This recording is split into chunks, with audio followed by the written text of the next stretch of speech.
Ladies and gentlemen, good morning. It's been a hectic week here in Carbondale, and I feel like this is like day 85 being held hostage in the winter. I think in my last video I mentioned that a few weeks ago we had, I guess it would be a warm spell, and gave everybody the idea that spring was here. Of course, the last couple of days has put an end to that speculation. It's been 0 or less every day for the last week or so. It does warm up in the afternoon, but when I like to walk is in the morning, so it's always cold in the morning. Hence the outfit, or rig, as my cousin would call it. You know, I'm doing something right now that when I was younger I used to make fun of people for doing. I'm retired, so that means I'm pretty old, and here I am talking about the weather. I always used to make fun of people in northeastern Pennsylvania that would always talk about the weather. And I mentioned this in a couple of other videos too, so I had to watch it. I'm becoming a cliche. Anyhow, also this week was the start of my planning for my big trip this year. And that's what I'm going to talk about a little bit in this video, just to bring everybody up to date and tell what a miserable experience planning for travel has become. When I book trips, they're usually point to point. A lot of time when people think of travel, they think of buying an airline ticket and then booking a hotel, because they fly to some place, they stay in a hotel, and then they fly back. My trips don't really work like that because I usually fly from one city to another. They're never, or hardly ever, out and back. So that raises its own set of unique problems. If you've ever flown AirAsia, it's a great airline, really, it is. Their flights are cheap, they're very efficient, they're like Southwest, they're point to point. They don't mess with hubs or airline affiliations or anything like that. So when you book with them,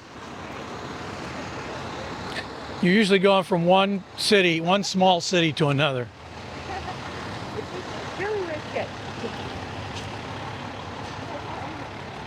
One of my bookings that I made and paid for is listed in their booking app as waiting for payment, or payment pending, I think is the way they phrased it on the app. And one thing that I've learned through years of using AirAsia is when they work, they're great. When they don't work, like in a reservation or something like that, it's a catastrophe because there's no easy way to fix anything that they do. And the app is a good example. They recently redesigned their app. It used to be called, you guessed it, AirAsia, but now they've called it Move. And they try to do everything. It's not just booking flights anymore.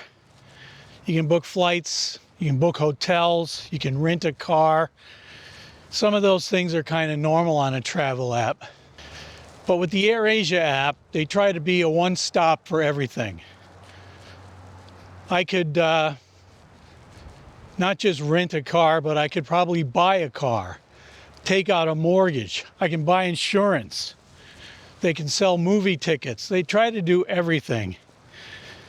And from experience, when you try to do coding for a program that does all of those things, it ends up not doing any of them very well, because you have little glitches in the coding logic that you're never going to catch until a customer has a problem, like me. So I've been spending almost the entire morning trying to figure out why my reservation or my booking says pending payment. I've checked credit cards, I've checked my emails, all of everything that I've got, as proof of my booking says that I not only booked the flight, but I also paid for it. American Express has listed that as a clear charge on last month's account. So unless I don't think I'm going to get this straightened out before I actually board this flight. I think it's in sometime in April, I forget the exact date. But there might be a video just about that.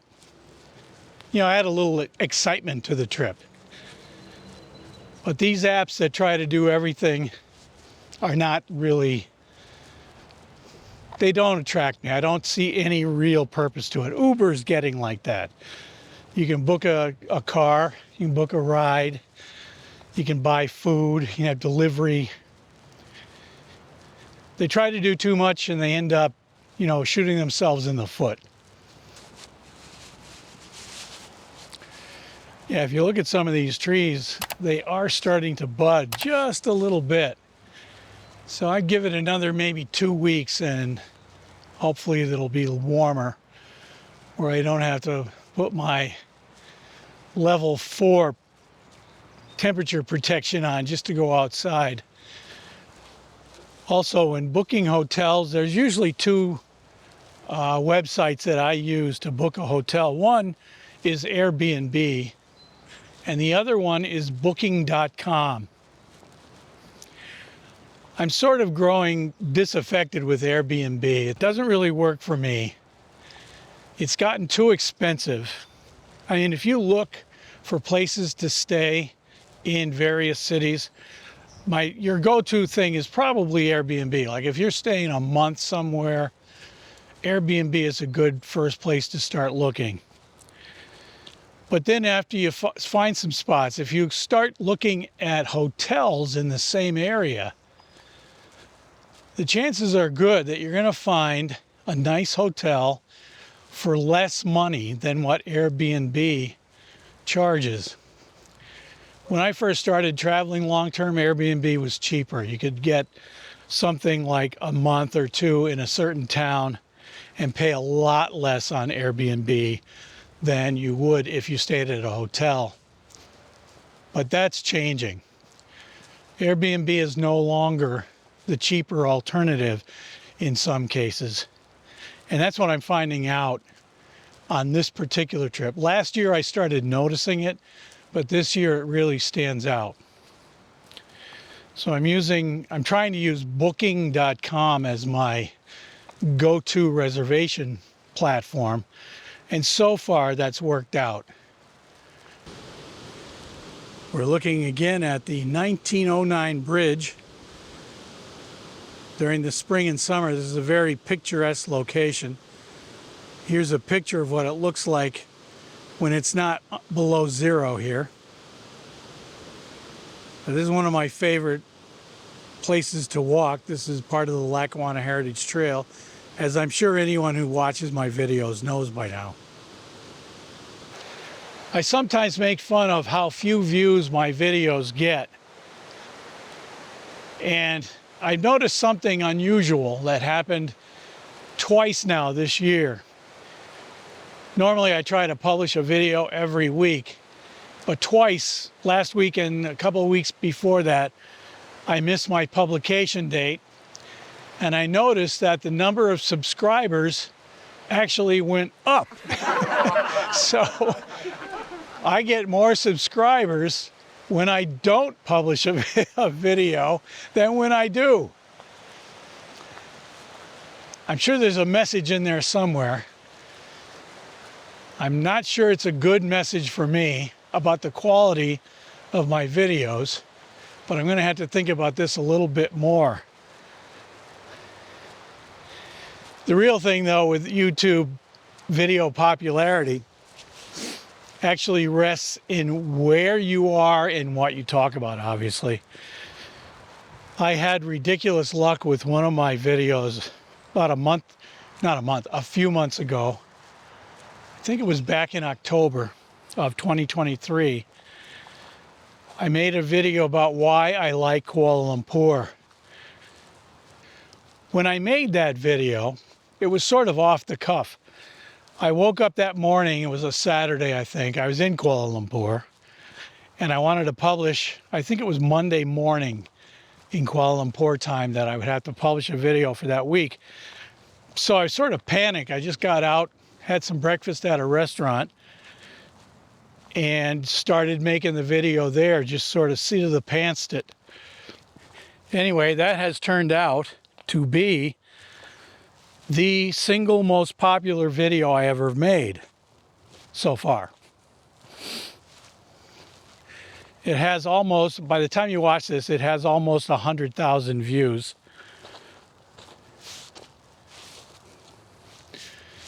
And it shot my subscriber count through the roof. It's a very popular place to visit. In fact, if you haven't been there and you're planning to travel to Asia, I would suggest making that one of your stops. If you're traveling to Southeast Asia, the two easiest places to get to are Bangkok and Singapore. The flights that way are usually cheaper, and they're usually a little bit more direct. From the United States, I don't think there are any direct flights to Kuala Lumpur from the United States. So you'd have to stop somewhere. And if you're flying in that direction, you will probably stop either in Bangkok or Singapore. But it's right in between the two of them. It's a very short flight from either one of those cities. So if you're going to be in that area, give Kuala Lumpur a look. It's a very nice place to visit. In a previous video, I was also lamenting the fact of how few views I get. And one of my viewers, I think his name is, or her name, I'm not sure, Solo Traveler 7795, commented that it was nice to find somebody that makes videos just because they enjoy it. And so I started to think about that, and I realized that even if these videos get 0 views, or if I lose all of my subscribers, it really wouldn't bother me that much. I still would make the videos because it's kind of interesting. I learned a lot about audio, a lot about recording video, a lot about publishing video, editing video, frame rates, resolutions. I started this in 2018, I think, and I know a lot more about this business of making movies than I ever dreamed possible. So it's interesting to me. I like the editing part. I just wish that the content part was more of a natural thing. You know, even my natural Mr. Excitement personality doesn't come across that well. Mr. Adventure. But I do enjoy making the videos. I don't know whether that ever shows through on the camera. And I also don't take it myself too seriously, which I think that does show through on the camera. So even if you think these are the worst videos you've ever seen, get ready because there's going to be more of them. I just checked my phone. I thought it was 0 degrees. It's actually -3. But despite that, it's still a beautiful Saturday morning here in Carbondale. It's pretty windy also. Today's shopping day, so I'm taking the long way over to this grocery store. I used to shop twice a week. Now I've cut that down to once. When I was shopping twice a week, I realized I was buying too much food. And as anyone who knows about keeping food in your house, the rule is if you have it, you're going to eat it. So in order to maintain weight and fitness, I've decided the best strategy is simply not to have it. So I buy food once a week, and that's it. This is the other ice cream shop in town, Fallbrook Street Ice Cream. This is on the west side of Carbondale. I think in a previous video I was over on Belmont Street at McGee's, the oldest ice cream shop in town that I'm aware of. Fallbrook Street Ice Cream is fairly new. I think it opened maybe 2 years ago. Maybe less than that, I can't recall. But I know it's a fairly new place. And I think they're open now. Maybe not right this second, but they did open up, I think, maybe a week or so ago. They're not, as far as I know, they're not opened all year long. But I could be wrong about that. You can look that up. I think that's going to do it for this video. I don't think anything else that's interesting is going to happen. Assuming, of course, that something interesting did already happen. So if you like this video, remember, if you check that little thumbs up sign, all of your wildest dreams will come true. Thanks for watching. Be seeing you.